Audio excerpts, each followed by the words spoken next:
Police కమిషనర్లు ఉన్నారు. తర్వాత మరి ఇవాళ రాష్ట్రపతి ద్రౌపది ముర్ము గారు మరి ఎంత చక్కగా మరి ఈ రాష్ట్రాన్ని నడిపిస్తున్నారన్నది మీ అందరికీ తెలుసు.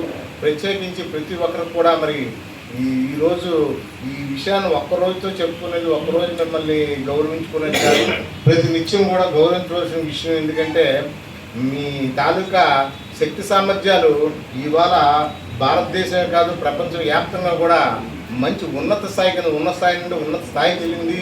ఈరోజు మరి ఈ తల్లి పాత్రలోని నేను ఒక మాట మాత్రం చెప్తాను, రేపు మాట్లాడతాను కానీ ఇవాళ కూడా చెప్తాను. తల్లి పాత్రలోకి వచ్చేసరికి మేడం జరిగారు, మీరు కూడా వినాలి. మేడం, ఇక్కడ మీరందరికీ కూడా ఇల్లు లేని తల్లులు మీరే. ఇల్లు అనేది లేని తల్లులు ఎవరు ఉన్నారంటే మీరే. ఎందుకంటే చిన్నతనంలో తల్లిదండ్రుల దగ్గర ఉన్నారు, పెద్ద అయిన తర్వాత భర్త ఇంట్లో ఉన్నారు, అంటే అత్తమామల ఇంట్లో, ఇంకా కొంచెం పెద్ద వయసు అయిన తర్వాత అయితే కొడుకు ఇంట్లోని లేకపోతే కూతురు ఇంట్లోని.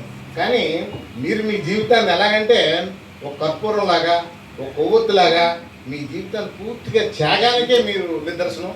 ఇందులోని ఎంత మాత్రం అతిశయోక్తి కాదు. ఇవాళ ఈ తల్లి మనసు ఎంత గొప్పదంటే ఈ భూమాతకు ఉన్నంత ఓపుగా సహనంతో మీరు ఉండబట్టే ఇవాళ ఈ స్థాయిలో ఉన్నాం. నేను ఎప్పుడు ఒకటే మాట చెప్తాను, తల్లి పాదాల చెంత మాత్రమే స్వర్గం ఉంది.